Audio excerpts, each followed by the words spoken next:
Hello and welcome to this evidence video capsule, which explores a particular aspect and technique used in cross-examination. And today we are looking at the way in which the law governs the use of prior inconsistent statements. So we're going to cover four aspects of prior inconsistent statements and their use in cross-examination. And first of all, we'll look at why prior inconsistent statements are so important. Then we'll focus on the things that prior inconsistent statements can be actually used for. After that, we'll sort out some of the difficult procedural issues in admitting these types of statements.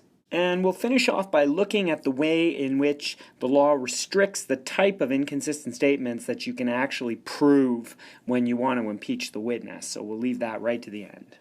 So let's start with the basics. Prior inconsistent statements are an amazing tool to attack the credibility of the witness. If used correctly, they can show the witness may be a liar, or unable to keep their facts straight, or perhaps just an unreliable witness. So let's see how this actually takes place. This is a standard cross-examination. Johnny has attacked. This is the witness, Carl, in this case, and he said that in your testimony that Johnny attacked you and that it was unprovoked. So you get the witness to agree, and then you move on. And now, of course, you're lining him up for the prior inconsistent statement. Did you speak with someone afterwards? And there it is. That is the statement, of course, that is inconsistent with what the witness is now saying.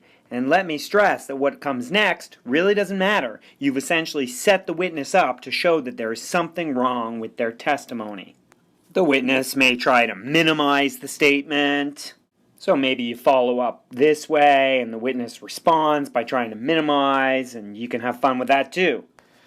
And you finish up by pushing in this way or that way. I mean, this is really an advocacy issue. The way in which you use a prior inconsistent statement really allows you to open up all kinds of concerns about the witness's testimony. So it is a very, very useful piece of evidence if you have it.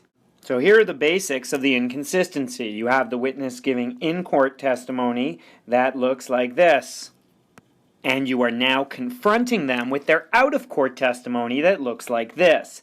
Now the first thing we need to explore is what is the relevance of this statement, and that's very important to keep in mind.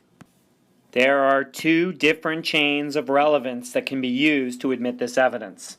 Here is the first chain. If you have these two statements, a person who gives two different versions must be lying or mistaken. It doesn't really matter. But this is at least a relevant chain. He's giving two versions. Therefore, he's a liar. Don't believe him. So essentially, in chain number one, you are attacking the credibility of the witness. Chain number two is different. This is the direct chain, and this is the direct usage that Bob wanted to fight with Johnny. Now keep in mind, at the end of the day, these are pretty close. You're saying when Bob said that Johnny attacked him, he's a liar. And here you're saying, well, he wanted to fight with Johnny, which means he must be a liar. But for the law, they're two very different things. One of them merely attacks the credibility of the witness. The other is being used for its truth, and that's a problem. As we've learned in previous capsules, chain number two is hearsay, and the only way you can admit the prior statement for this purpose is by satisfying an exception to the hearsay rule.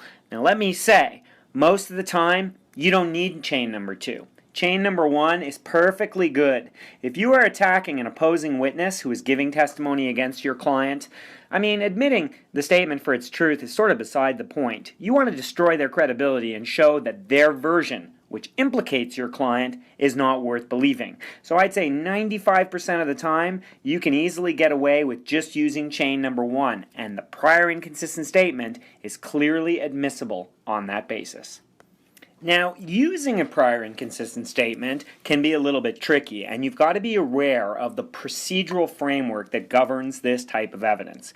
The reason for this is very simple. If you think about the discussion we had on collateral issues, the courts and the parliament want to be sure that you are admitting good statements, statements that can be proven, and they also want to be sure that the witness is given an opportunity, out of a matter of fairness, to explain what they might have said in one of those statements. So essentially, the procedural framework is designed to both give some degree of fairness to the witness, but also to ensure we don't get diverted into a discussion of whether this prior statement was made. So let's just be clear of what the formalities are. First of all, there are differences depending on whether the statement is recorded or whether the statement was made orally. And the reason for that is pretty simple. If it's a recorded statement, we have it. It's a physical piece of evidence. And the way in which we deal with that physical piece of evidence is a little bit different than if we need to prove an oral statement where we have to call a witness. Essentially, if this witness, if I say, "You said this to Phil on a prior occasion," and the witness says, "No, I didn't," well, then you can imagine if it's an oral statement, we're going to have to call another witness, so it's a little bit more complicated. Now, the rules are also designed to ensure that counsel can cross-examine freely and in an effective manner. And if you slow everything down to have to prove the statement and show everything to the witness, you might not get that moment of surprise. Remember, the witness has now contradicted themselves on the stand. So the law is designed to overrule an old common law case that said, well, you had to show them the statement as a matter of fairness first. That's no longer true. Both Section 10 and Section 11 make clear that you don't have to show them right away. You can start cross-examining them on the basics of the statement first. And part of the reason for that is the witness might agree, yeah, I made that statement. There's no problem. The witness may agree that they have contradicted themselves. And that is at least, one of the possibilities. Remember, two things. They can admit, yes, I made that statement, or no, I never made that statement, or another version of I never made that statement, such as I don't remember ever making that statement, and none of those things have happened. Once that's happened, Section 10 and 11 kick in different ways. So first of all, if the witness admits making the statement, the statute is irrelevant. Sections 10 and 11 of the Canada Evidence Act and their corresponding sections in the Provincial Acts only deal with what happens if you have to prove the statement to contradict the witness. Well, if the witness says, yeah, I made that statement, you're good to go. And let me be clear, there is, of course, a third possibility. The witness can adopt the prior statement. And then you don't even have to contradict them at all. You get a best case scenario. Yeah, you know what? I did fight with Johnny because I was happy and I wanted to do it. Great. If you get a full adoption, you just sit down. There's nothing better. You've gotten essentially the evidence you want. That's pretty rare. Most of the time you're looking for the witness to at least admit that they've made the statement. If they do that, the statutory framework is done. Now you can just start cross-examining them any way you want because they have admitted making the statement. But if they deny, you've got to do a little bit more. You can't just keep hammering them on cross-examination. You're not allowed to do that. You have to at least, if they deny, you know what, I never said that, you've got to make sure that they understand what you're crossing them on. So if it is a recorded statement under Section 10, you've got to show them the statement. And if it's an oral statement under Section 11, you have to provide enough circumstances to explain where that statement was made. It's a matter of fairness to allow the witness to at least be on the same page. You're not allowed to just confuse the witness. And one last point, when you are trying to prove an inconsistent statement, let's not forget what we learned in a past capsule, the collateral fact rule. And Sections 10 and 11 both make clear the wording, if you look at it carefully, relative to subject matter of the case. And that is essentially incorporating the collateral fact rule. So let me show you what I mean by the way in which the collateral fact rule applies. So let's see for a moment that this is the question. Did you ever tell Phil that you hated Johnny all your life? And the witness denies it. So Section 11, because this is an oral statement, is engaged. But there's no problem with the collateral fact rule because bias is a well-known exception. So Phil could be called to contradict Carl on this particular statement. There's no problem. Let's try a different example, also one we explored under the collateral fact rule. Could we call Phil to refute this particular question? Now, there's no doubt this is a collateral issue. It has nothing to do with the merits of this case. Maybe under the flexible approach, if Carl is an important enough witness, maybe we could get this in.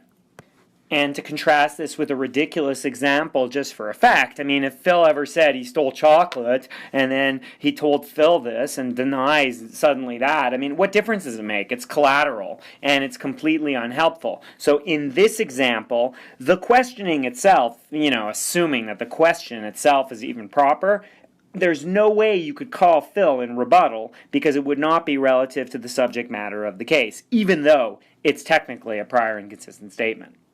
So just to be sure you've got the various possibilities with a prior inconsistent statement and how the procedural framework of the CEA applies here, the Canada Evidence Act, in the first scenario, the witness agrees. Happy days, you just sit down, nothing more to do.